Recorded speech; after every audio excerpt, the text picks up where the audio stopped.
Salut petit loup. Alors en attendant que la vidéo se charge, je vais vous parler de la relation modèle.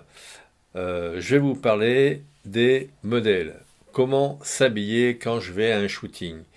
Bien, c'est pas très compliqué. J'allais dire que si vous êtes pudique, vous vous habillez avec une robe dont, je dis bien une robe, pas une jupe, une robe dont le col arrive jusqu'ici, voyez-vous?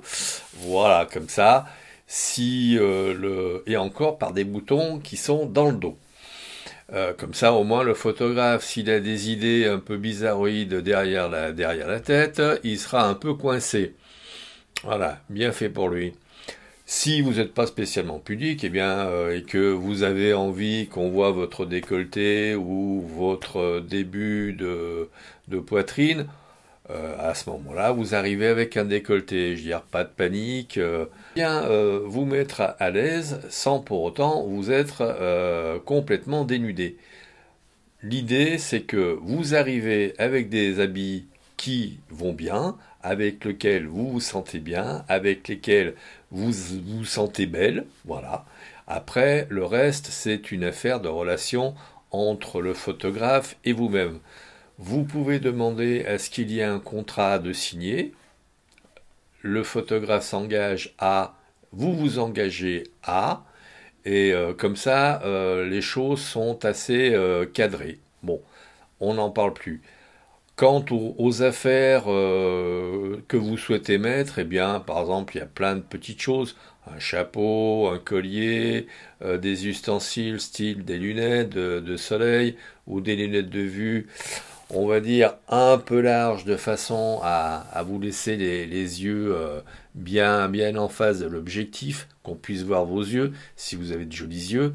Si vous avez des yeux, on va dire, pas terribles ou normaux, eh bien, faites en sorte comment dirais-je, de les peindre, de les rendre plus beaux, plus attrayants pour le photographe. Ayez le sourire aux lèvres, ça me paraît une évidence, mais bon, il est toujours bon de le préciser. Euh, Ensuite, des accessoires, des boucles d'oreilles, vous vous rasez.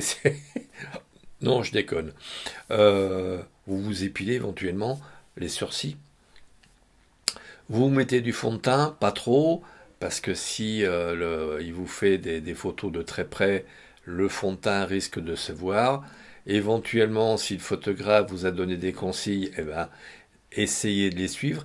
Essayez d'avoir le maximum de renseignements avant la séance de shooting. C'est pas inutile, ça vous permet d'aller en terrain conquis ou en terrain de connaissance. C'est pas plus mal. Après, j'allais dire, c'est une question de feeling, où vous vous sentez bien avec le photographe et vous faites des choses que vous n'auriez pas prévu de faire au départ, soit vous vous sentez pas très à l'aise, et à ce moment-là, eh bien, vous en faites un strict minimum. Voilà, c'est tous les conseils que j'ai à donner. Si un photographe insiste, eh bien, faites-lui comprendre que s'il insiste encore, eh bien, vous partez. S'il y a une question d'argent dans le contrat, eh bien, réfléchissez à deux fois avant de commencer la séance de prise de vue. Voilà, je vous dis à très vite. Et puis, ah oui, une petite chose, si vous êtes content, un pouce et abonnez-vous, ça me donnera un peu des ailes pour être mieux référencé au niveau de YouTube, et puis peut-être que j'arriverai à avoir des accessoires ou des ustensiles à tester par l'intermédiaire d'Amazon, parce que je vois qu'il y a pas mal de sites qui sont entre guillemets briefés par Amazon, qui ont des articles à tester par Amazon. Moi, toutes les choses que je vais vous parler dans les prochaines vidéos seront des articles que j'ai achetés avec mes propres deniers. Donc c'est pour ça qu'à un moment donné, j'aimerais bien que vous me donniez un petit coup de pouce en vous abonnant à Tipeee ou en me faisant une petite donation sur PayPal, parce que là, pour l'instant, mon fonds d'investissement est tari. Merci à vous, à très vite.